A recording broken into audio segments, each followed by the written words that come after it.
Hi, it's Marissa, aka Celeste Orchid, and today I'm going to be talking about a video game. So, what video game am I talking about today? I don't know. What video game am I talking about today? Well, it's another Square Enix title I'm sure everyone's familiar with. It was supposed to launch during Final Fantasy XIII. Instead, it did not, and it came out earlier this year, and it is called Final Fantasy Type 0 HD for PS4. It is also available for the Vita, and the Vita is not the HD version, so you won't get extra stuff. But the fact is, you can still get it for your PlayStation Vita.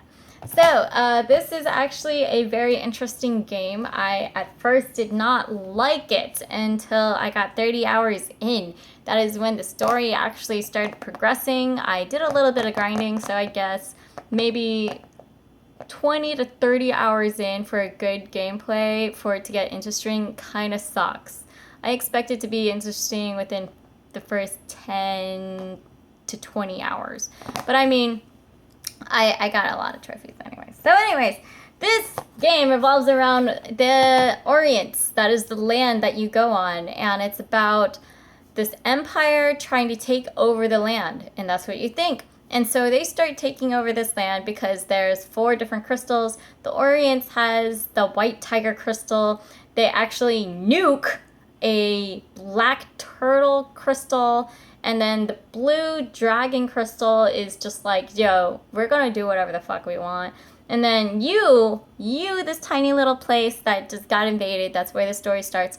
You're the vermilion bird crystal. So actually, all of the crystals refer to the Chinese saint beasts, which are Genbu, Suzaku, Seiryu, and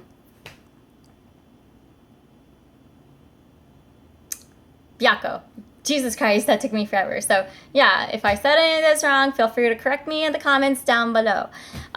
Anyway, so you play as the Vermilion Bird Crystals school class, which is really strange that they have a school system and everywhere else they don't. So it's like, why is there only this? And it's because a arch sorceress named Ascrecia, I think that's how you pronounce it, Aricia? Yeah. Aricia talked to this High Chancellor of the Suzaku region, or the Vermilion Bird Crystal region, aka the Dominion, to actually let her teach students about war, to send cadets, so they're like fighting. And this concept actually seems very familiar to me from Final Fantasy VIII, like the seed and the garden, and that's where I get the Final Fantasy VIII aspect from it. So you actually have to do something else, Final Fantasy VIII style, and no, it's not swing a gunblade. It's actually the draw system. Instead of being called the draw system, you harvest Phantoma, or Phantoma. I think it's Phantoma. So, and that's how you actually get extra items from defeating enemies. So if I beat a monster, I draw out their Phantoma, and without trying to spoil anything. So you draw out the Phantoma and you get magic power back, and you get an item maybe, and then you get the Phantoma. And Phantoma is used to actually upgrade your spells. So instead of having Fira, you can like make it faster to cast, or you can make it stronger, or you can increase or decrease the use of MP, magic points. The problem with that is it will fluctuate. So if I increase magic power on this spell, it will decrease saving MP.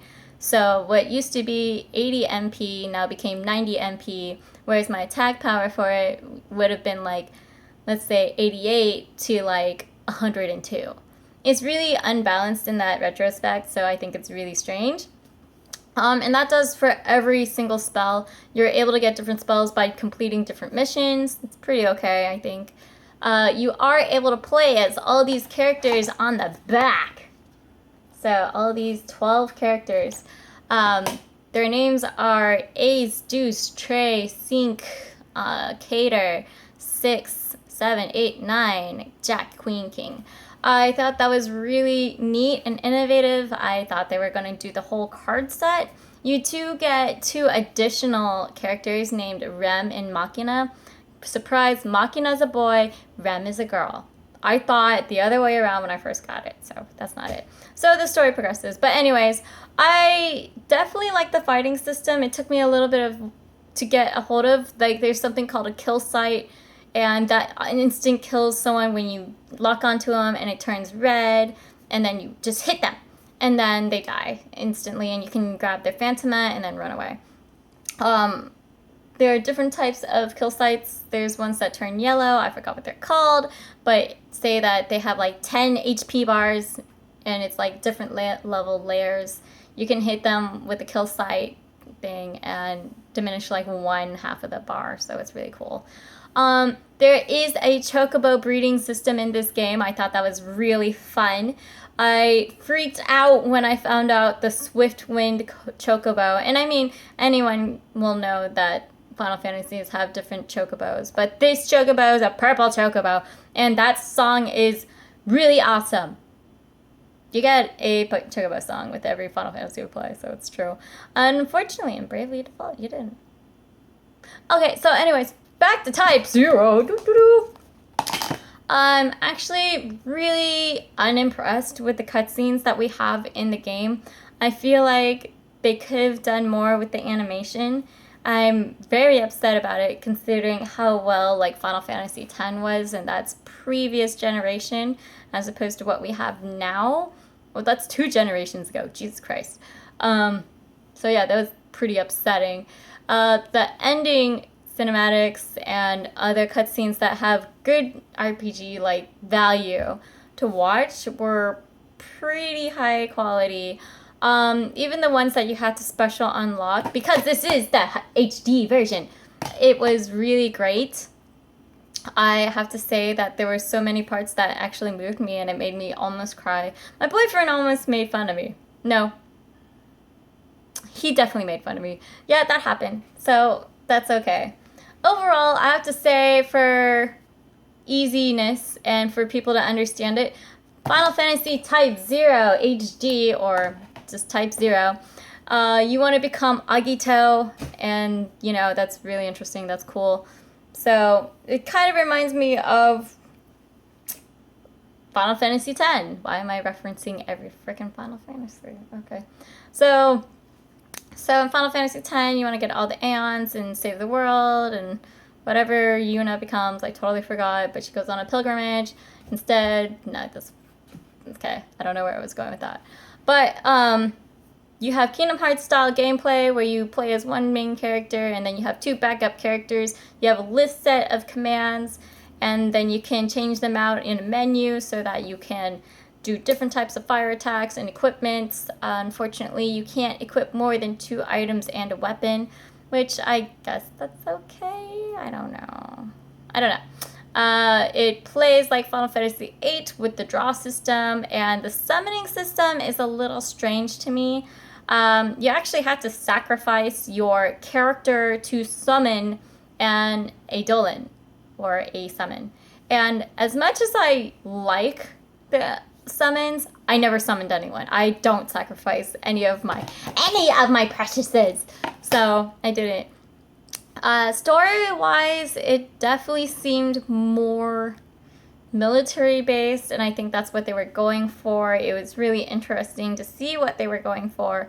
There was 8 chapters, and I don't know why they had to stick to 8 chapters. I mean, it could have been like 7 chapters. That last chapter just blew me out of the water. It's like, really? You had to pull some twisted ass shit like that? Are you, like, it's not too spoilery, but yeah, something goes down.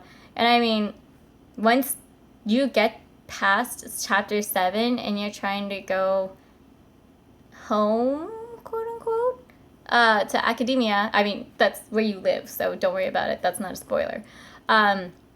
When you get back to academia, it's like, I'm sorry, but now we're going to take a different turn with the game. Like, yee! So it's like, pew, pew, story went everywhere. Overall, I do give this one a 6 out of 10. It was really boring and tedious for me to play the first 30 hours. Well, no, I grinded. So the first 20 hours were really uninteresting to me. I didn't really understand where it was going, what the plot points were, who I could use. Like, I kept switching around my characters and I didn't know who was supposed to interact with who, so I missed a lot of key points. I didn't understand how some of the characters attack, and I think that was really hard. So it's like trying to play as Wakka, but Wakka's slower than a Tonberry. Oh my god. One of the coolest things, though, this might give it a 6.5, is that there's a Tonberry that's wearing a freaking military uniform like this. It's the coolest thing ever. And he's carrying a Buster Sword instead of a knife. So cool. That was the coolest thing ever. Yeah, no spoilers. I was about to say a spoiler, but that's it. Well, I hope you guys like this review. Like I said, I liked after the second or third story part. I'd say play it if you're a Square Enix fan. If you're a Final Fantasy fan, play it. If you haven't played it, maybe wait. I mean, it just came out. It's very linear. This is a completely linear game. It has side quests and everything. It has other specialty things. But I only poured about 60 hours into this game and I got 80% of the trophies. I'm not that good to get 80% of the trophies in one run through. And I mean, that's one. I was highly contemplating on trying to figure out how to get the rest of the trophies. I am so freaking hot right now. But I don't recommend it. For a title that was almost completely scrapped and then it was published with, I guess, mediocre voice acting. Oh god, the voice acting was atrocious. That's another reason why it's a 6 out of 10. It's on the same level as Magna Carta Tears of Blood for PS2. That was some atrocious freaking voice acting. Like, I even switched it to Japanese thinking it would be better with subtitles. No, it was worse. So yeah, 6 out of 10. Hands down. Like, I enjoyed my time with it and I won't be playing it again. But, you know, that's why there's YouTube and I can watch other people do it. Well, thanks for watching, guys. Remember to like, subscribe, leave me a comment down below what you think of Final Fantasy Type 0.